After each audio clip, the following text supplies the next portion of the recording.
Eagles. Eagles.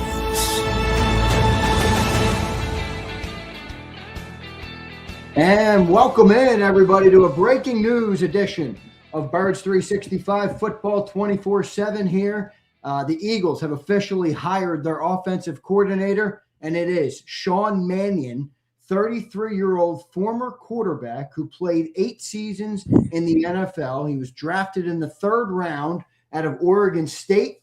He played under Sean McVay, Kevin O'Connell, Kevin Stefanski, and Clint Kubiak.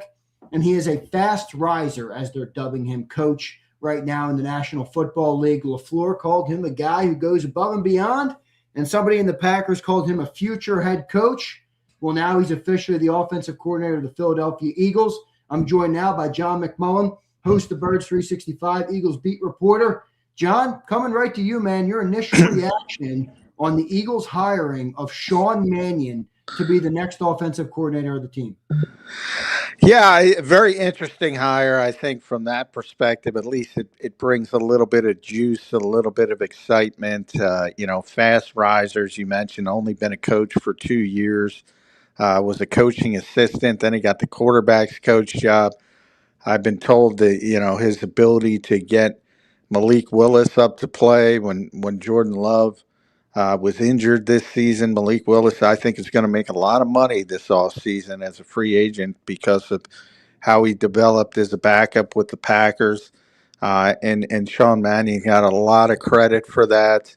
But you're coming off, let's be honest, you're coming off a year in which the offensive coordinator was criticized for his lack of experience. And remember, Kevin's been coaching for 14 years or whatever, but was a first-time play caller. So obviously, Sean Mannion has no experience as a play caller, at the line of scrimmage when he did play, and he didn't play a lot as a backup, but he did play. He got to handle things at the line of scrimmage on occasion, but that's not the same of sequencing and doing all the things you need to do as a play caller. So, maybe that kind of explains what we were talking about on Birds 365. The Eagles will debate whether Nick Sirianni should call the plays or Sean Mannion should call the plays, but that's for down the road as they try to figure out that. But it is interesting. I mean, it's been 4.5 years, and Nick Sirianni has said multiple times he doesn't want it. He doesn't want play calling. So unless something has changed, it'll be interesting how that's handled and what that means for the new offensive coordinator. But ultimately, it came down to the Final Four. The Mount Rushmore: Sean Mannion, Jim Bob Cooter, Josh Grzard, and Jared Johnson. And Sean Mannion comes out the winner. 2 years of coaching experience, 33 years old. And you can look at that 2 ways. He played in 2023. So from the standpoint, you could look at that as a positive of being able to connect with players easier, almost a peer.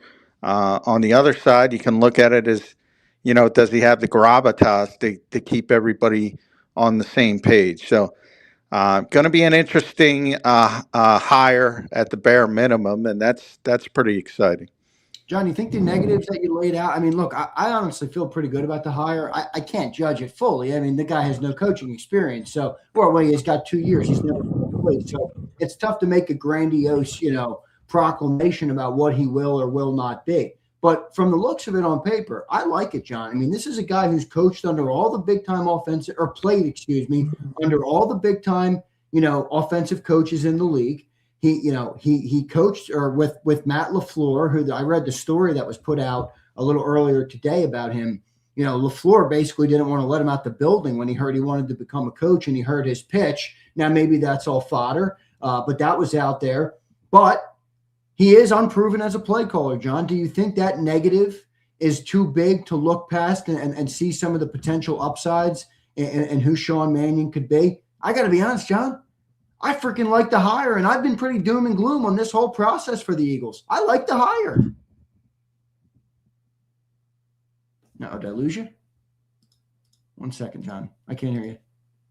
John, you there? Uh-oh. I lost Johnny Mack. Let me see if I can get him back in here. I don't know where Johnny Mack went. John will join me right back in here. I'm not sure what he heard or what he didn't, but I like to hire guys. Let me give it to you the rundown. He's 33 years old. 33 years old. All right. He played 8 seasons in the NFL. Drafted out of Oregon State. He's the Pac-12 all-time passing yards leader, 13,000 yards and 83 touchdowns. Third-round draft pick in the 2015 NFL draft. He went to the St. Louis Rams at the time, 89th overall. He played with the Rams, the Vikings, and the Seahawks. Those were his 3 teams in the NFL. 14 games, only 2 starts, 573 yards, a touchdown, and 3 picks. And then he played under McVay, O'Connell, Stefanski, and Kubiak. In 24, he became the Packers offensive assistant, hired by Matt LaFleur, and he was promoted to the Packers quarterback coach in 2025. He's going to be the offensive coordinator for the East-West Shrine Bowl for the West team, which will be this summer, or maybe coming up here. I forget when the East-West Shrine Bowl is. And now he is your Philadelphia Eagles offensive coordinator. All right, he's one of these guys who's been highly talked about, upcoming type of guy. LaFleur called him a guy who goes above and beyond the call of duty. All right, a Packers source say he's a future head coach in the making. McVay coaching tree connection. All right, maybe he brings an innovative scheme. I like the hire guy. I can't make a grandiose proclamation that he's going to be perfect. He's never called plays, but I don't think it's bad looking on the surface. Let's get John back in here to answer me. J-Mac, do I got you back, brother? Yeah, I popped up Nick Sirianni's comments, so I don't know if you want to go on X and read that to people, but I think that bumped me off when I cut that press release. So I don't know what happened. Yeah, what was it, John? You released a release? Nick Sirianni gave a statement. So if you go to X, it'll be on there under the Eagle. So I'm not sure if you heard what I said, John, but you can respond to that now if you heard it. Not well. When I got bumped, you were talking about him being a good hire, and maybe he is. And what I asked though was, is the negative there too much to look past coming off of the year they just did? Because I like some of his resume. I like where he's going. I like hearing what you hear about him, but I also understand where the team just was, and now you have another play caller that's never called plays before. Is that negative too big, in your opinion, too big of a risk here for this team? Potentially, but I do think and I've written about this for many years, dating back to when Derek Fisher became a coach in the NBA, basically straight off his playing career. And I advocated here for Josh McCown when he was thinking about moving on, going right. We had talked about that a couple of weeks ago, maybe last week, about how I don't understand when people talk about experience, and they'll say, and you'll see it, they'll say he's only got 2 years of coaching experience, and they don't factor in the years that he did play on the field. And I think that matters. I mean, I don't think there's any better way to learn to play football than being on the field playing football. Now, you also have to be able to teach others and do all that stuff. And as I said, the sequencing and things like that, which are some of the important things with play calling, are things you only learn through experience play calling, similar to doing things on the field. So I can't expect him to be one of the NFL's best play callers on day one, coming from his background. So it is curious from that standpoint. When you heard about all the boxes the Eagles were looking at, and the Mike McDaniels of the world, the Brian Dabolls of the world, who do have extensive experience. But once you weren't able to get those guys, to shift gears, I do like that part of it, and just say, all right, we're going to interview a bunch of people, and the best guy, we think. But, the second part is, look, the positives are the upside of this guy. And for all the nice things that Sean McVay and Kevin O'Connell, Matt LaFleur have said about him, if he does reach that upside, it's probably not going to be here. So, we've talked about this cycle the Eagles are on. I don't know if that cycle changes. So if lightning strikes and they become what they were in 2024 and they're back in the Super Bowl, well, he's probably going to be a head coach after 3 years of coaching experience, and it's not going to be here. So from that standpoint, now I get you can't operate with that mentality, but to me, this is another chance for this team to be patient with a young coach. The problem is, they had a guy in the building and he's still in the building, for 5 years, and they knew Kevin Patullo and they had no patience. Are they going to have patience with Sean Mannion? I don't know. That's been my big criticism of this group the entire time. So Right. Why are they going to all of a sudden show patience for the growing pains? And I'll point that towards the fans and media as well. Are you guys going to show patience? I'll believe it when I see it. I'll believe it when I see it. Because there will be mistakes. Yeah, but I want to blame the fans, John. I think the first person there you got to ask that question is Jeffrey Lurie. I mean, the fans can be impatient all they want. They're not the decision makers, No, yeah, and it is Jeffrey Lurie above all else. And I've said, he's the eye of this storm. I've said it pretty consistently during this search. Have they had to come to Jesus moment and said, we got to stop being impatient? I guess it's possible, but there will be. It's like it's having a rookie player. It's the same thing.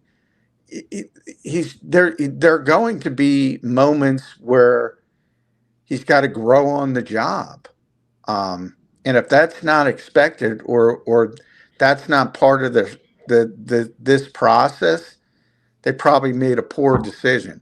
If they're willing to learn and they believe in this. If they're willing to be patient and they believe in this guy's upside, then I think it's a really good hire. Me too. But it's a good point by you. Here, I'm going to read Nick Sirianni's statement, John, that Sirianni put out. Here's Nick. I'm thrilled to have Sean Mannion on board as the new offensive coordinator of the Philadelphia Eagles. My goal throughout this process was to operate with an open mind regarding the future of our offense to find the best fit for the Eagles. Over the last few weeks, I had an opportunity to meet with a number of talented candidates and great offensive minds. I am appreciative of the time I was able to spend with each of them. Some came with years of experience running an offense and calling plays. Others were young, sharp, and dynamic coaches on the rise. I felt it was important to be patient and thorough to allow the right fit to reveal himself to us. Sean did just that. It was quickly apparent in the meeting with Sean that he is a bright young coach with a tremendous future ahead of him in this league. I was impressed by his systematic views on offensive football and his strategic approach. Sean's 2 years in the NFL have provided him a great opportunity to learn from and grow alongside some of the best coaches in the game. As a result, he has a wealth of knowledge and experience that will be invaluable to our team moving forward. I can't wait to see Sean with our team, and I want to welcome him and his wife, Megan, to the Eagles family. There is Nick Sirianni's statement on the hiring of Sean Mannion. John, any response to that? And then I have a couple questions for you on the hire.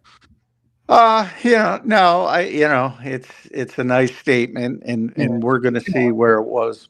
But, I think the important part and indications are from my what I've been told is he is going to call plays. So. Sean is. Okay, that was definitely a big question here. Will he call plays? You think he will, right? It's not official from any standpoint, but I've been told that he's expected to call plays. So, and that certainly resonates with what Nick Sirianni has told me multiple times over the past 4 years, that he doesn't want to call plays. So I think if that's the case and that's how it actually unfolds that way, I think it's all going to come down to that. It really is. Is he good at it? Is he a natural? Or is he not good at it? And, in a lot of ways, I look at this hire as boom or bust. Yeah, well, that's this team, isn't it, John? They're boom or bust team. They either collapse or they win the Super Bowl, or they have the greatest half of football and then they have a bad half of football. That's this team. They're boom or bust. John, question for you. Were the Eagles, do you think they were unable to get their guy? Do you think, I don't think this was their guy, but do you think they maybe found a hidden gem here Is this a settle? How do you view this from that perspective? Well, he was not on top of their list when they started it. I Right. think that's fair to say. I don't think he's on top of anybody's list. He's an under the radar type of guy. No, so that's fine. You're so many times. I often compare it to the draft as well. You know, it's so rare where you get your first option because there is so much competition. Um, And that's the case in here. And obviously, Mike McDaniel and Brian Daboll were the two guys that they targeted, number one and number two, or maybe 1 and 1A. And then from there, um, when it became clear they couldn't get either of those, they went in a different direction. And I don't think there's anything wrong with that. We've talked about the head coaching searches, and that's worked out well for them when they go down to their contingencies. So maybe the same thing happens here. I don't think you can say, "Oh, you didn't get Mike McDaniel, so it's a failure." Um, there's probably some positives to Sean Mannion that Mike McDaniel doesn't have, and we'll see how it shakes out. All you can do, you got to give him an opportunity, and you got to see what he's able to do. And it's interesting. It's bold. I like that. It's bold. I mean, I'll have to do some research after John, I get off the air. You know what it reminds me of, dude? It reminds me of what you always say, the big name trap. And I know it's a little different here, but I think everybody wants to be ood and odd all the time about every hire and every I think this guy, again, we don't know, but I like the boomer bust. I'd rather be boomer bust than live in the middle. I mean, Well, yeah, I mean, I don't know if I certainly can't come up with somebody off the top of my head with such little experience that got a job at this level so quickly. With big expectation, I'll add. Yeah. So I mean, it's even more. You say rightfully so. That's what the Eagles have been, boom or bust, and you're right. But I mean, this is like the microscope on this team is not changing. And you're coming off experience in this very thing with a guy who I said has been coaching for a long time, but only a first year play caller. And now you're shifting to a coach with virtually no experience that's a first year play caller. So those questions are not going to stop. And it's similar to what happened last year from the standpoint of, well, what if they do talk A.J. Brown back? What if Lane Johnson is back? You're still going to have that narrative of they have the best talent in the NFL. And if you start to struggle, well, guess who's going to be the scapegoat? That first-time play caller's got no experience. I have a pushback to that right now. And it's not that I don't think there's going to be a scapegoat. This is the 6th offensive coordinator with Nick Sirianni. At what point are people going to say it's not the coach? It's not the head coach. I mean, are we going to use another off? I think this is it. It's going to work, or they're all going to get blown out, and Sean won't be the scapegoat. Well, from the standpoint, yeah, you might be right. They may all be blown out, so you'll have a larger group. But the end game is still the same. It's still the same impatience. It's still the same unwillingness to let people grow in a position. That's my concern. That's my biggest concern.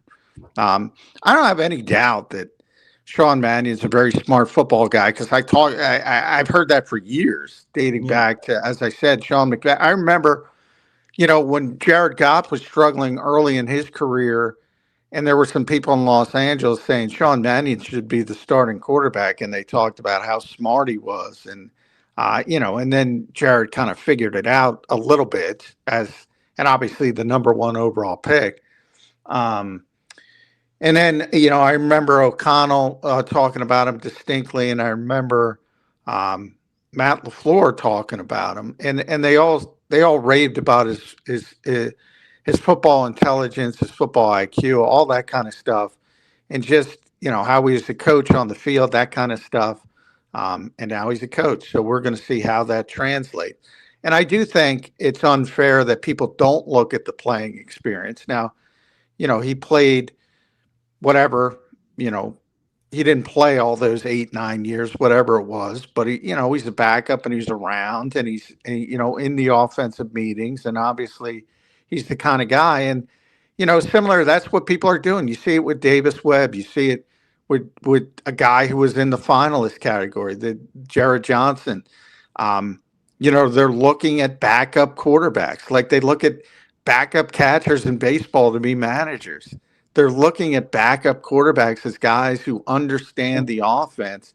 And if they have that ability to connect with people and teach people, that maybe they could be good coaches. That's what a lot of things are going for. I mean, Kevin O'Connell, a lot of people forget he was the third round. He was the third round quarterback. Yeah, I said that reminds me of Kellen Moore, J-Mac.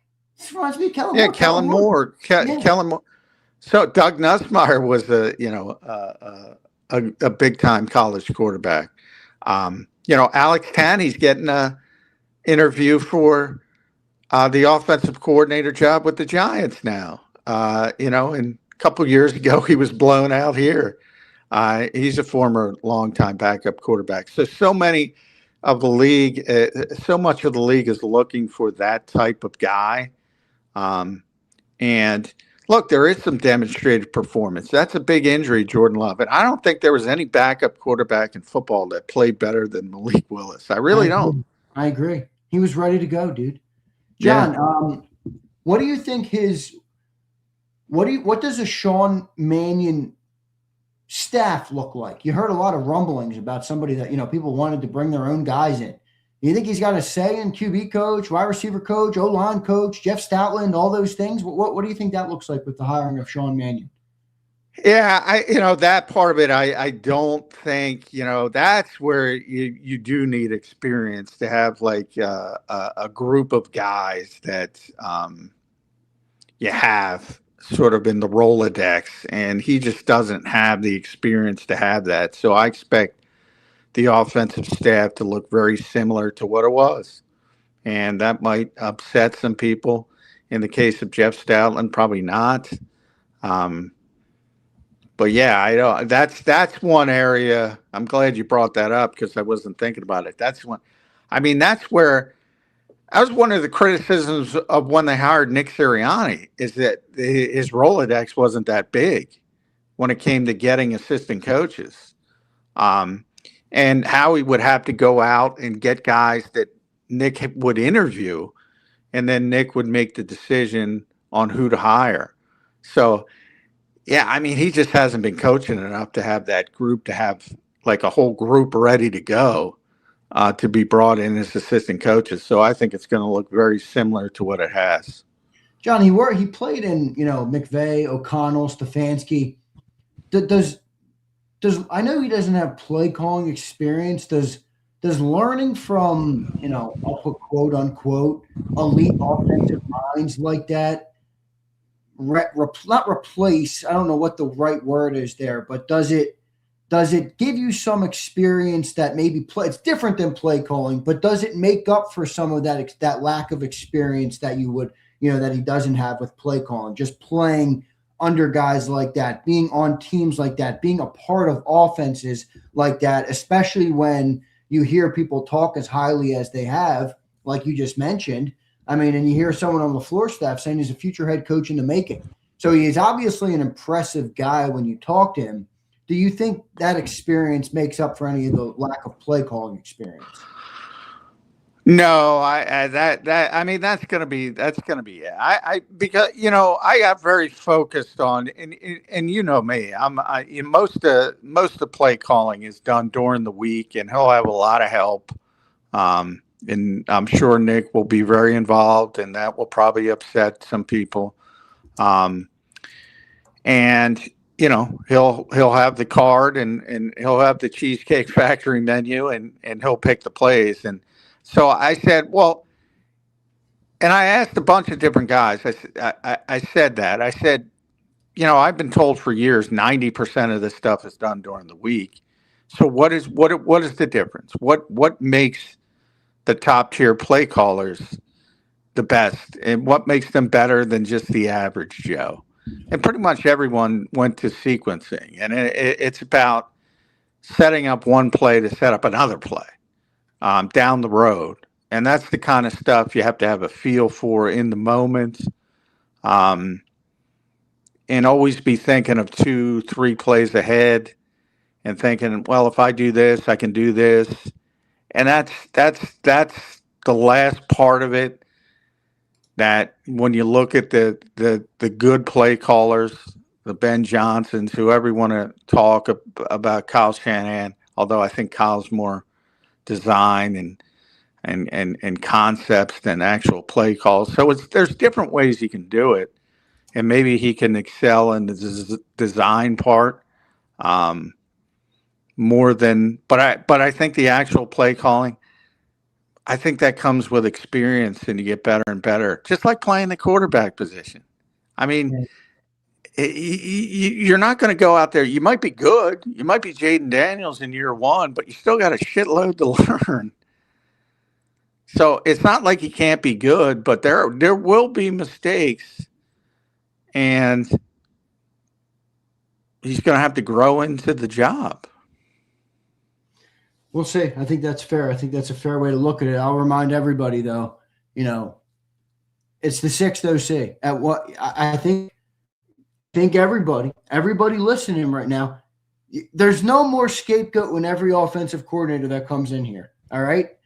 So this is it now. I think that at least that's how I feel. I understand there's going to be reason to scapegoat him because he's never been a play caller, but eventually the head of the snake will have to be addressed. Whether you put that on Nick, you put that on Jalen, I don't really care who you put it on, but it's going to have to be addressed bigger than the play caller. John, with this guy coming in, are you expecting an offensive change? Are you expecting a build on top of what Nick Sirianni's offense has been?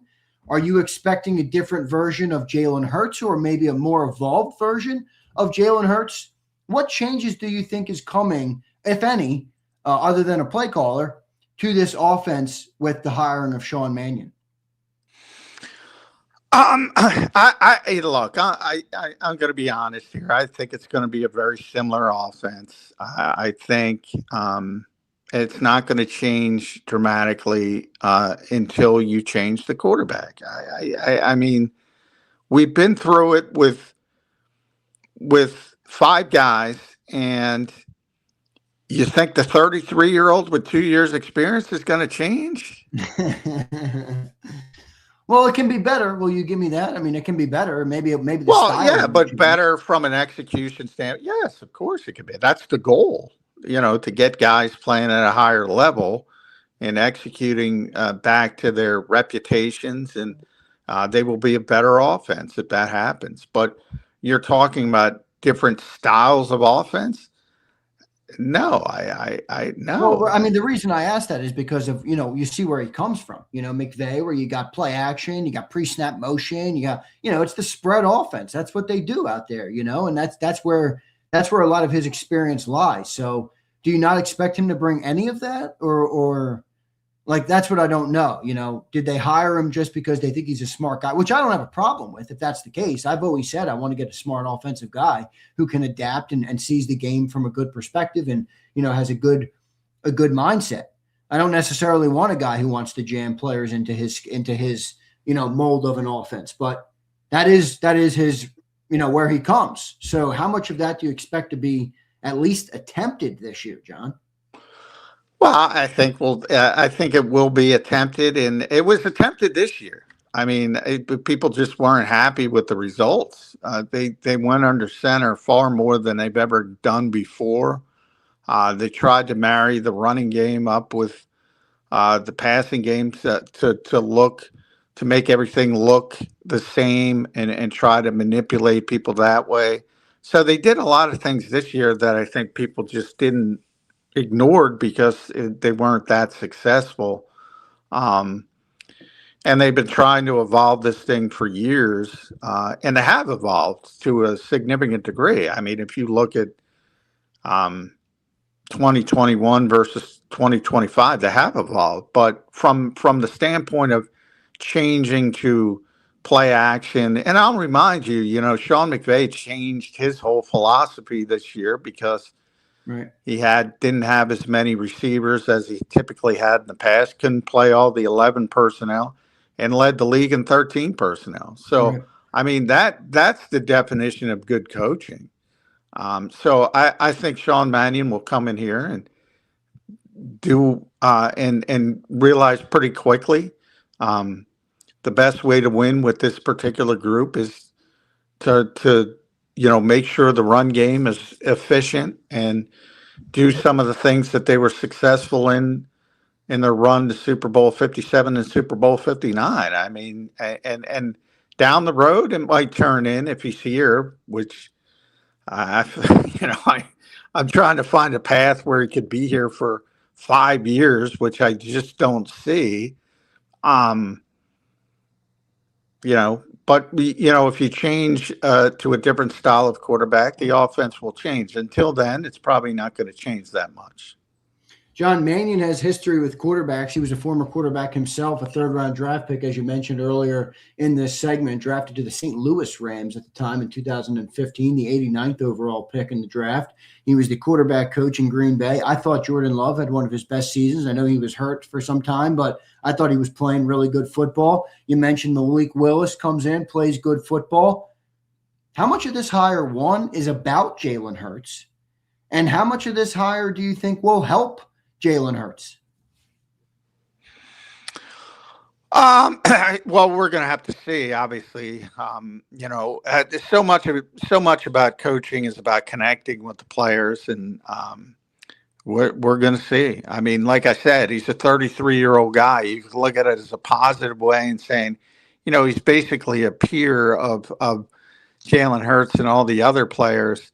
And he's 2 years off being on the football field himself. So that could help as far as connection. It could also hinder as far as being the bad cop, so to speak, when you have to correct people in meetings and try to coach them hard. Now, all evidence, I've never bought into some of the narratives that Jalen Hurts doesn't like this, doesn't like that, simply because he's always thrived in hard coaching environments. He pretty much covets it, dating back to his days with his father. He always enjoys hard coaching, so I don't expect it to be an issue. They are different styles of quarterbacks. That's kind of interesting. Sean's 6'6". He's like, a big drop back passer, which is kind of out of vogue. 6'6", 230, and 33 years old. He's like 6 years older than Jalen Hurts. Yeah. So, he's certainly a different style of quarterback. So you wonder, I used to ask Aaron Moorhead, because Aaron Moorhead's a very big receiver. So I used to ask him, how hard is it for you to coach the small guys? The guys, he's this big guy with this big body and, 50-50 contested catches, that kind of stuff. How do you coach the jitterbug type guys, just the quick guys and he admitted, you gotta really work at it because it's not natural to you. And I would imagine using that experience that Sean will have the same sort of thought process. He's a different style of quarterback, so he has to, really hone in on trying to help Jalen Hurts as much as possible. I agree. I think this is a great hire in that I think this guy has a bright future. Where I think the problem lies is the team that hired him, and it's by no fault of Sean Mannion. But my question would be this, John, because I feel pretty good, honestly, about the hire. Maybe I'm too optimistic. That's fine too. Can a guy with 2 years of coaching experience run an offense that's a legitimate Super Bowl contender? If this guy gets hired somewhere where the expectations aren't what they are in Philly, I think he's got a very bright future. But as you point out, the impatience, the rabid fan base, the expectation, not only of the fan base, but of the owner, of the GM, of the organization at large. That to me is where I think the problem could lie. Can a guy with 2 years experience man the offense that for a team that wants to go to the Super Bowl? That's where I think, there's a disconnect, or at least a challenge that will have to be overcome. Yeah, there's not a lot of examples of it. I'll tell you that. This is sort of like uncharted territory. It really is. You can go down the history of the Super Bowl. I bet you don't find a coordinator with 2 years experience in coaching. That's crazy. That's crazy, man. 33 years old, 2 years coaching, John. That's pretty wild. But listen, it is what it is. All right, John, let me rattle off some supers to your brother. See what you say to him. Here's Tyler. Zander, you and a few in Sills' chat talked me back into the middle on him. I think Nick is fired by week 8 if we are 3-5. Reminds me of getting Andy Reid. Interesting. Well, Andy Reid was the head coach, so remember that. I do think there's going to be more pressure on Nick, though, with this, John. I don't think this is going to be as simple as scapegoat the OC again. Well, yeah, a lot of people brought up the Chip Kelly incident, but Chip Kelly mindset during his final year where, Jeffrey Lurie raised his arms and said, all right, let's give you what you want. Seems like this is a Nick hire. Let's give you what you want. Is he doing that again? And, quite possibly at the end of the season or even before, if this goes poorly, this could cost Nick his job. I should say also, as I mentioned, I got word, but it wasn't official. Not that it's official, but Diana Rossini's been on top of this coaching thing, but better than I think anybody else from the Eagles. And she posted that new Eagles offensive coordinator Sean Mannion will be calling plays. So there you have it. Good. Sean Mannion calling plays. Good stuff. Tyler, thank you for the super chat, brother. Here's Idle. Should have hired Kingsbury. Boy, John, people are like in love with Kingsbury. I don't really get it, what the love fest is with him, but I'm not upset that they didn't get Kingsbury. I'll say that. Well, I don't get the love fest with anybody or the hate fest with anybody. That's fair too. It's fair too. All right, I don't know where you get your information to have a love fest to everybody out there, including people myself. Look at Kingsbury, they look at Jaden, they look at Patrick Mahomes in college. They look at what he's accomplished. I mean, he's done some good things. That's fair to say. Well, and I said the same thing with Malik Willis, but I'll never go off the, I give the players the credit first. I'll never waver on that. I will never, ever waver on that. I respect your consistency on it, no doubt. Here's Pumper. All right, how many hitch routes is he calling next season? That's the most important question. It's a very Pumper comment. Yeah, I know. The hitch stuff has been widely overstated, but I digress. Here is Kimberly. What's up, Kimberly? Need to give a guy a shot. Don't know who he is yet. I think that's everybody, Kimberly. I agree completely. Yeah, I think that's a good philosophy to have. I unfortunately, not a lot of people have that. It's true. Here's Gabe. Big question here. Is he going to actually have input on this offense, or is he just a puppet in Nick's scheme? I really hope they let him apply his knowledge. Well, knowledge is not worth much if it's not applied knowledge. John, what do you say? Yeah, I don't like the phrasing. I mean, what like is, and I don't know, pick your favorite coach. Is Mike LaFleur, who might be the head coach of Arizona quickly, is he a puppet to Sean McVay? Was Mike McDaniel a puppet to Kyle Shanahan? Was any offense. The point is, like, you can't be a puppet to the head coach because you're an employee of the head coach. That's kind of the definition. We're all puppets. I'm a puppet to you. In some way, we're all puppets, John. And I it's like, where is this situation where the offensive coordinator has more power than the head coach? Where's that ever existed? Right. Right. I don't know where people go with that. So I mean, the puppet word is insulting. You're an employee of the team, and there's a flow chart to every organization, Right. and you're under the head coach. The head coach is in charge of you. So if you want to call that a puppet, I guess he's going to be a puppet. Here's JD3. Agree, John. Here's JD3. Very telling that they didn't get a dual threat experienced coach. This team isn't building for Hurts long term. I love it. Dual threat. It's the first time I've heard dual threat coach. But I don't think, the way the NFL is, players come and go. So if you find a coach who's going to be, around for the long term, you're really,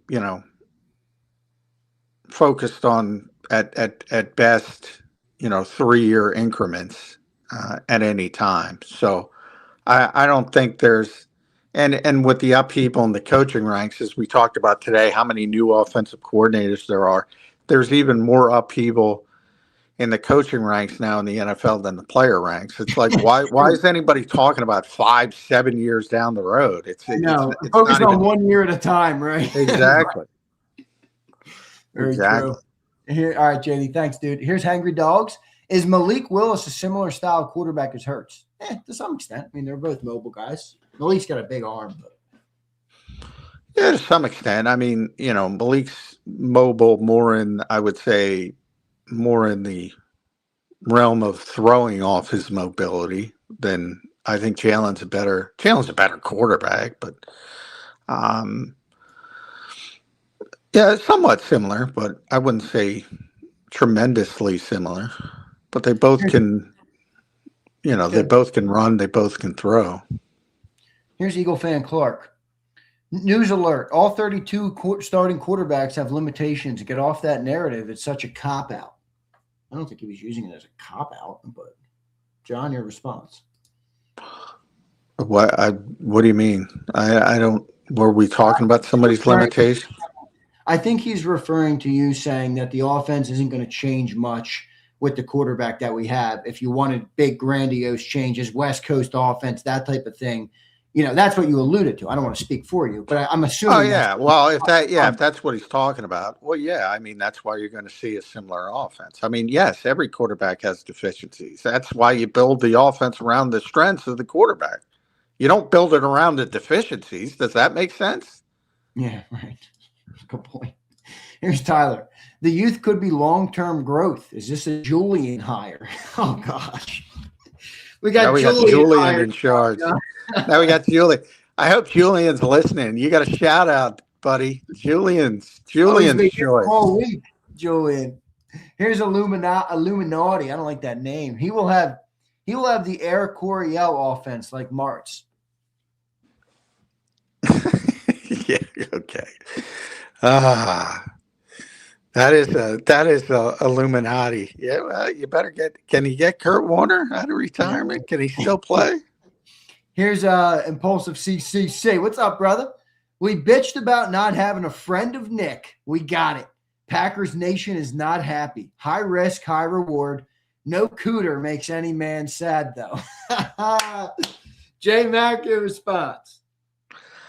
Yeah, well, that's a positive. It's not a friend of Nick. So I do think Jim Bob would have taken a lot of heat for being a friend of Nick. And look, if that's the reason they didn't hire him, that's probably the wrong reason. But I told you, those things are tough to overcome in a public-facing industry. You can call it unfair, and it is unfair, and you can say you shouldn't be worried by it, and you shouldn't be worried by it, and all that stuff is true. But then it seeps into your subconscious, and it's like, you really want to go through that again? And I'm not saying that's why they didn't hire Jim Bob, but I think it's at least plays a part, at the very least a small part. Good point. All right, a couple more left, John. Here's Eric Holland. Mannion will be the head coach in 3 years. It's going to be Nick's replacement. Oh, I don't know about that. Well, but you got to get the 3 years. Yeah, that's what I mean. If they have a good year, he's gone. He's a 1 year guy. I mean, Yeah. How do you get that? How do you get the 3 years? Yeah, I don't know. But I can see. Coach, you know how the league is, John. Once they dub somebody like that, man, it's only a matter of time. Well, you got to be successful, but yeah, once they dub you and you are successful, that's the problem. I mean, if they go win the Super Bowl, he's a head coach next year. If they fail, Nick's probably fired. Are they going to elevate him to head coach? I doubt it, because if they have an unsuccessful year, that means he has an unsuccessful year as well. I honestly,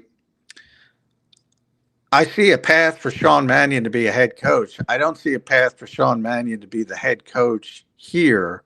Yeah, me neither. I just don't. And the only one I can come up with is if Nick gets fired in season, and this is a complete Jeffrey Lurie hire, and he brought him in to be the heir apparent, but I don't get that feel at all. Here's Bird Gang. I don't give a F how this is a John McMullen super chat right here. I don't give an F how smart this OC is. If the players don't execute like last year, it will not matter. It's on the players this year. Go Birds. There you go, John. Well, it's always on the players. That's a John McMullen. I will agree with this. If they play like they played last year, Sean Mannion is screwed. Yeah, John, they play like they played last year. You can say maybe make that comment about the whole coaching staff, a whole offensive staff, and that might include the quarterback. So we'll see. Here's Caleb. Caleb, what's up, dude? Said it last year and again, not to be negative, but there has never been a first-time play caller win a Super Bowl. Just being consistent. I don't hate it, though. It's a fair point. It's a very fair point. I don't know if that's the case. I haven't done that research, but yeah, I this would be quite the story if a third-year coach, first-time play caller, first-time offensive coordinator, 33 years old, goes and wins the Super Bowl as a play caller.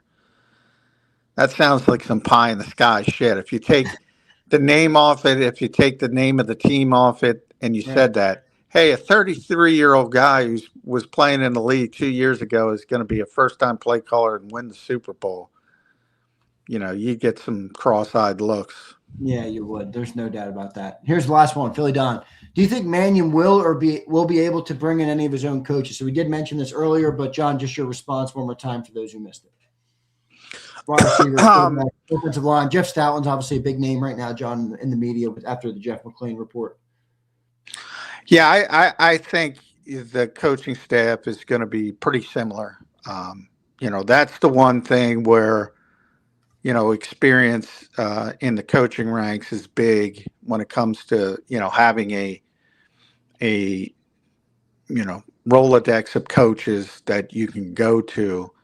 Sean just hasn't been doing it long enough to have an extensive network of potential assistant coaches. So I think, and they're all good coaches, so I wouldn't be upset with Jamal Singleton and Aaron Moorhead and Jeff Stoutland being back and Jason Michael, and I expect them to be back. As is usual, maybe you have a change at quarterbacks coach, maybe you don't. Maybe one or two guys, but I expect it to be pretty similar. Yeah, me too. All right, John. Appreciate everybody for the super chats. Boy, that was a lot of misery. Not all of them, but a good amount of misery from the great people of JAKIB Nation. Appreciate everybody being here. Don't forget to hit the like button. John, 2 questions left for you. John, are you surprised by this hire? Yeah, a little bit. I mean, it was growing in that direction. Once we got to this point and we started getting the second interviews talk, there was a lot of hype with Mannion. So, I mean, if you look at the 4 guys, the only one with significant experience, and it's not even significant when it comes to play calling, was Jim Bob. And I thought Jim Bob was going to be very difficult. So then it would come down to Mannion, Grizzard, and Johnson. And of that group, I did feel Mannion had the most momentum. But if you told me at the start of this, Sean Mannion was going to be the offensive coordinator, I would have laughed at you. So I think only this week, it was pretty clear the momentum was starting to grow towards him. When you look at the other three finalists, I would have hired Matt Nagy, but he wasn't a finalist. So they went the way they went, and he deserves the chance, and I'm going to give him a chance, and everybody should give him a chance. And maybe he's a whiz kid, and maybe he's just that smart and that good, and maybe he can do it. We will see. John, I'm going to force you to do it. Grade the hire. Day one. You can change it. I get it. I know you don't like to do it. But just your initial grade of your thought on it. Well, I'm going to give two grades. I'm going to give the grade for Sean Mannion, who I think, I've known about Sean for a while because he played in Minnesota, and I still have a lot of people there. So I've heard good things about Sean Mannion for a long time, back to when he was a player. So I'm going to give a B, maybe even a B plus for the guy. For the team, I'm going to give it D. I thought this was a shit show of a search. And look, I joked about the Mount Rushmore of finalists. I'll ask you guys, were you happy when you saw the names Sean Mannion and Jim Bob Cooter and Jared Johnson and Josh Grizzard as your final four? 10 teams, though, haven't hired made me think that the pool wasn't all that great. There wasn't anybody that people were jumping on outside of McDaniel and Dable. Well, maybe that should be a teachable moment then, because the pool's never that great. The pool's never that great. And really, were Mike McDaniel that great or Brian Daboll that great? But the way the Eagles went through it, and whatever we ended up, 16, 17 days, in the last minute, they're trying to talk to Davis Webb. I mean, this is a contingency hire. This is not who they wanted, but he may be, now the hope is he ends up being better than the guys they wanted, which is certainly possible. It's happened in the past. It might happen again. John, well done today. Good reaction here. Good look, quick 50-minute show. Your final thought on the Eagles' latest news, and then we will talk to you in the morning on Birds 365. Sean Mannion is the newest offensive coordinator of the Philadelphia Eagles. Exciting hire. I think it's as exciting as a hire. When you go 16, 17 days, you expect the wah-wah. I don't think he got the wah-wah, at least. I think he got, at least he got some excitement, some upside. So that's a positive. One more super chat. Let me read it to you, John. $20. Thanks, William. I like the hire. It's not always transitive, but I'll take a former player any day of the week. I hope Eagles Nation can give the man a chance. I wonder how this affects the A.J. Brown situation.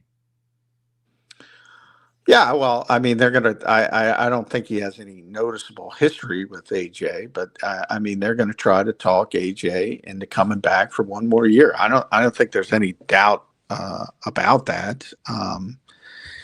And we're gonna see how Sean Mannion connects with players and things like that. But to the point of former players, 90% of coaches are former players, maybe more. So that everybody's a former coach. It's a former player at some level, either college or pro for the most part. So that's not rare. That maybe former NFL player. Certainly what's rare is former NFL player 2 years off his playing career. That's rare.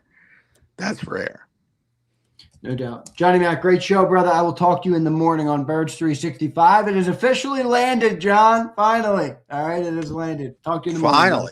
Finally. We can talk about something else. Well, not tomorrow. We'll have Caden Steele tomorrow to break down the entire search which was extensive, circuitous, elongated. Yeah. Any more words for me, John? I'm adding to my dictionaries.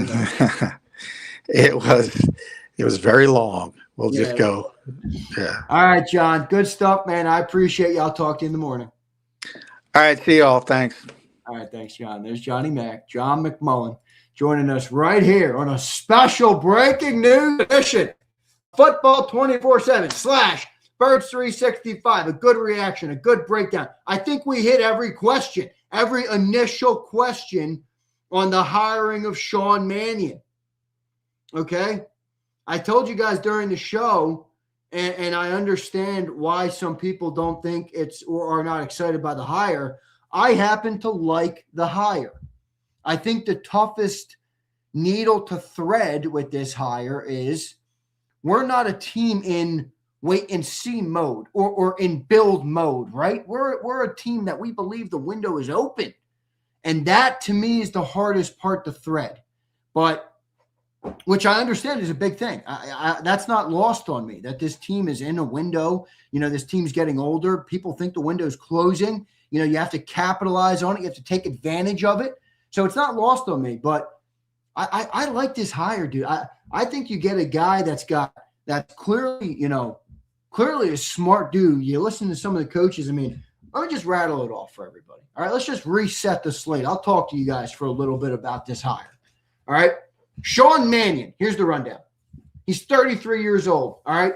Born in San Jose, California. That's maybe the biggest knock on him. Sorry to any of my Cali people out there. I'm just kidding. 6'6", 230. All right, played quarterback. He replaces Kevin Patullo, fired after their playoff loss to the 49ers. He played for 8 seasons in the National Football League between 2015 and 2023. Played his college ball at Oregon State. A Pac-12 all-time passing yards leader, 13,600 yards and 83 touchdowns. 2015 NFL draft, he was a third-round pick, 89th overall.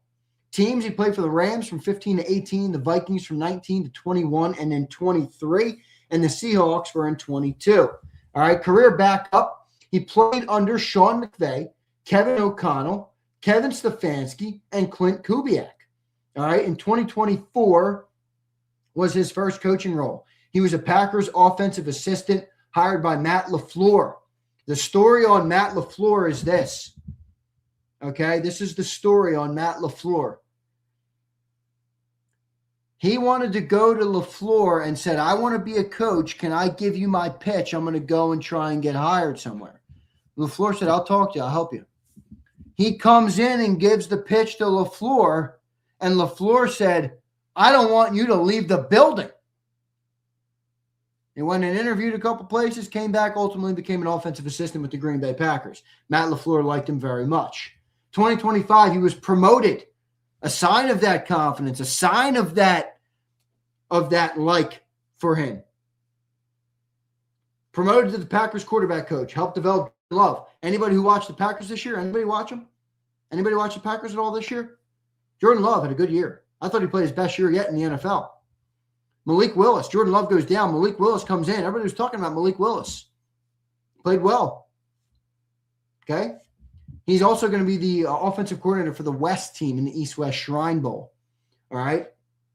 LaFleur called him a guy who goes above and beyond the call of duty. A Packers source said this. He's a future head coach in the making. He's a McVay coaching tree connection guy. Potentially brings innovation, scheme, different things there, maybe. You heard John kind of dismiss that. Never called plays. This is the number one question. Never called plays. All right, completely unproven as a play caller. Eagles' top targets, McDaniel and Dable, took other jobs, so Mannion was not plan A. The sixth Eagles OC here under Sirianni, that's a talking point in itself, guys. I mean, guys, I understand that the offensive coordinator is easy to criticize. I want everybody listening right now, every Eagle fan, we all understand something, right? We cannot blame the offensive coordinator every single fucking year. There's too many now. This is it. The buck stops here. If Sean Mannion and this offense doesn't work, I got news for you guys. It's not an offensive coordinator search next year. It's a new head coach, it's a new OC, and it's potentially a new quarterback. You can't – how many years are we going to do this, guys? Think about it. So the buck stops here. This is going to work or it's not going to work, and we're going to reset. So I think Nick knows that too. He's only 33 years old, all right? Only 33 years old, 6 years older than Hurts. What do you think that is a potential problem? Hurts is a guy that has a very mature demeanor. You know, a lot of people frame Jalen as a guy who acts above his age. You know, he's always spoken about being drawn to coaches that can teach him things, that'll coach him hard. Is the 33 to 27-year-old dynamic, could that be a problem? Maybe, but maybe not. You know, I always go to something Seth Joyner told me. It's not told me directly, but said on a show when he used to be at JAKIB. Seth Joyner said this, and I think it's the perfect way to think about coaches and players. Seth Joyner said this. He said, players play for coaches when the player believes the coach can make him better. A player will play for a coach when he believes he can make him better. If Jalen has that belief, I don't think the age will be a problem. All right, and then the big question. The question we'll be asking for the next 6 months, maybe even 9 months, maybe even 11 months up to the next playoffs next year. Can a guy with 2 years of coaching experience run an offense for a Super Bowl contender? That is the biggest question. I've always, you know, a lot of people like to dub people Eagle honks, green eyes, Eagle hater. Maybe I'm wrong, but I try and be honest. I don't, maybe sometimes I'm Eagle honk, but that's because that's how I feel in that moment. Maybe sometimes I'm Eagle doom and gloom. That's how I feel in that moment. Right now, I feel like this is a pretty good hire for this team. I like the hire. I'm not doom and gloom about it at all. I think it's potential for Hurts to get, somebody that is a former quarterback, one, has been a part of offenses that have McVay, Kubiak, O'Connell. These are the offenses you hear. When Eagles fans bitch about the offense, what do we think about? Why doesn't it look like McVay? Why doesn't it look like O'Connell? Not with JJ. Why doesn't it look like one of those guys? Now we got a guy with that experience. Now he teams up with Jalen, with Nick, with this team. The first call I'm making tonight, if I'm the fucking Eagles, is A.J. Brown. A.J., I need you, man. We need you a part of. We need you bought in. I need 22-23 A.J. Brown this year. What do we have to do to get you to buy in? That's the first call I'm making. Because if you get if A.J. Brown's shipped out of here and Dallas Goedert's not coming back, guess what, guys? I don't give a shit how good Sean Mannion is. It's going to be tough sledding to make your offense better when you lose guys like Dallas Goedert, A.J. Brown in one offseason, and potentially Lane Johnson. That, to me, is the biggest area. I like the hire. I feel good about the hire. I'm not going to sit here and be blind to the obvious. Can you win a Super Bowl with a first-time play caller? I don't know. History would say no. But I like what he brings. We will see how it works out. If anybody has some comments or questions in the chat, I will take some of those right now. I want to thank all of you guys for being here. Got a great crowd in here. People love when news breaks in Eagle Land, as do I. So it comes late here on a Thursday evening, and we will be talking about it all day tomorrow on JAKIB Sports. I'll have plenty of clips up tonight from the segment, and we will look at it as well. All right. 1 second. Let me send one message to my editors here.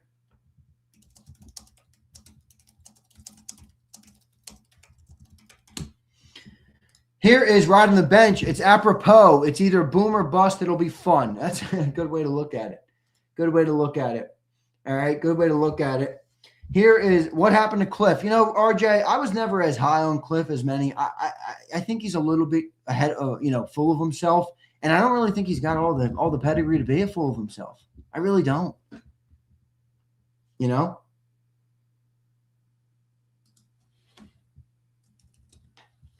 So I'm not huge on Cliff. I'm fine with not having Cliff Kingsbury. Can we really get much worse than what we had to witness the last 3 years? Probably not. It's a good point. Here's Pump. I don't know, Z. This kind of a booty butt hire, man. Another OC for Hurts to get canned. Yeah, but Pump, here's the difference, man. This year, there's no more excuses, Pump. There's no more fire the coordinator. He's the big problem. There's no more of that. That's gone. It's gone. I'm done doing it. Are you seriously? Is everybody not tired of doing that? Really? If the offense fails again, you got to look at the common denominator. Okay? So, I'm not really buying into that, Pump.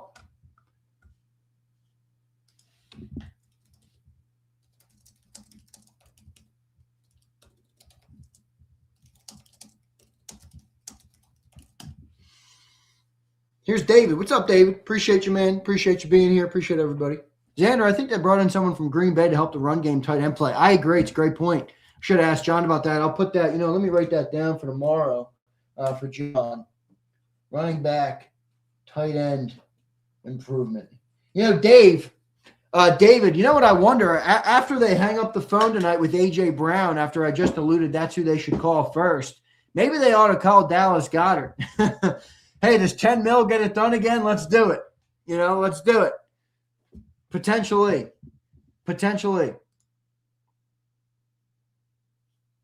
Here's Slim Reaper. What's up, dude? They've done it twice. What are you talking about, Zander? Yo, it's Zander with a Z, dumbass. The other two OCs got head coach jobs. Did you forget? Yeah, and 2 got fired. What's your point, Slim Reaper? What's your point? 2 got fired, 2 got head coach jobs. Congratulations. It's boom or bust, exactly as I stated. You're going to point out where I was wrong, or you're going to yap like a dumbass in the chat. Goodbye. I'll talk to you tomorrow. Here's Abanez. What's up, brother? I like the hire that they got a potential play call in OC, but I have to see what they bring to the offseason and start a training camp. I think that's a very fair point. I agree with that. Cody says, I'm optimistic about the hire. Me too, Cody. Here's Michael. The more I explore this, the more I agree with Z. Such a complicated hire. Yes, it is. I don't need to go to that. Here's JWT. The Eagles wanted to avoid a one and done. They probably wanted some long-term commitment. I don't know, man. I don't know about that. I don't think – what's funny about this is I actually think he's a prime candidate. If we succeed, this dude's a head coach.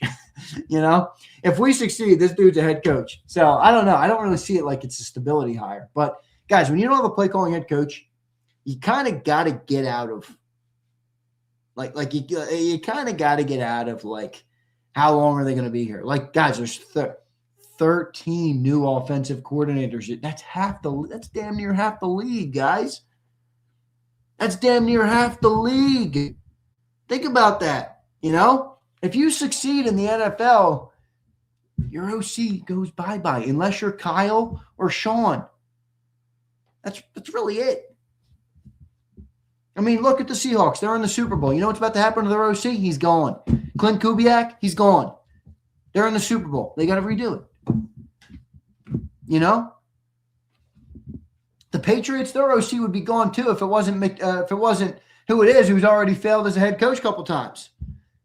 So, a lot of ways to look at it, guys. A lot of ways to look at it. Niall says, I'm just glad the search is done. You and me both, Niall. Prince, what's up, Prince? Technically one guy. LOL, Prince. Bobo Patullo, where are you, Kevin? Kevin, where are you? Is this guy still work? Does he have an office? Has Bobo Patullo inherited the Howie Roseman broom closet? Where is Bobo? Did he move out of Philly because he's still got egg drooping down the windows? Who knows, man? Oh, man. That is classic.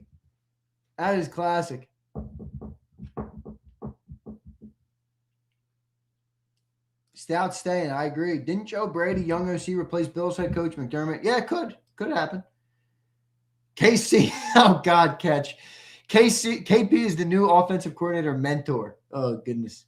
Kevin is shoveling snow. It's ice now. Hey, anybody who's in the area, if you didn't shovel every drop of snow you needed to shovel when it fell, you're fucked. Everybody who's in the area knows that, right? It's ice. I mean, you walk outside, it's ice. It's all ice. It's 8 degrees outside. It's ice. Can't even get the shit up. I mean, holy crap. And it's been so cold, it didn't even melt away at all. Normally the snows are here for a couple days. They get a little day that's 38 and sunny and it melts. No, not this week. It's just I can ice skate out. I might break the skates out from the garage, lace them up a little bit and start skating. Holy moly. All right, guys. I'm going to catch you guys in the morning. I like I don't know. Am I trying? I don't feel like I'm trying to be too optimistic. If I hated the hire, I'd tell you guys. I mean, how many times have I been mean to the team and everybody gets mad at me? You're a fake fan. You're this. You're that. Bunch of crybabies. I like the hire. I fucking like it. I think it's a good hire. I think the dude's got good pedigree. I think the dude seemingly is a great offensive mind. Remember something I said earlier this week? I said, I hope they get somebody that sees the game and has a good offensive mind, not somebody that's so stuck in one scheme or one way. And I hope they get somebody that forces them to not live inside an echo chamber. Get somebody who's going to bring new ideas. Get somebody who's going to, and I think you got that.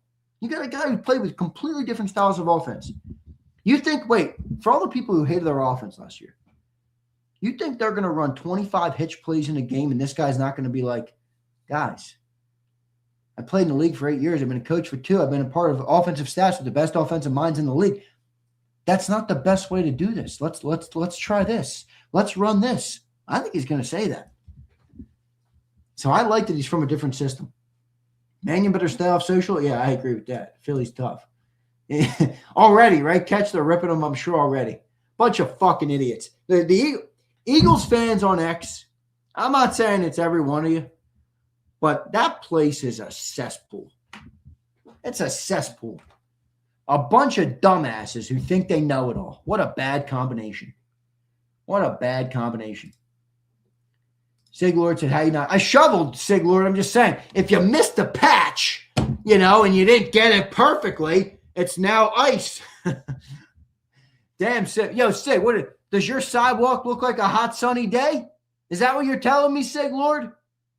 You walk up to your front stoop, Sig Lord, you can lick the concrete? Is that what you're telling me, Sig? I didn't think so. All right? I didn't think so. All right, I love all you guys, man. I appreciate it. The Birds have hired an OC. The Birds have done it. We'll talk about it tomorrow on Bird 365. Love all you guys. Hit that like button, man. I appreciate you all being here. See you next time, everybody. EAGLES. Eagles.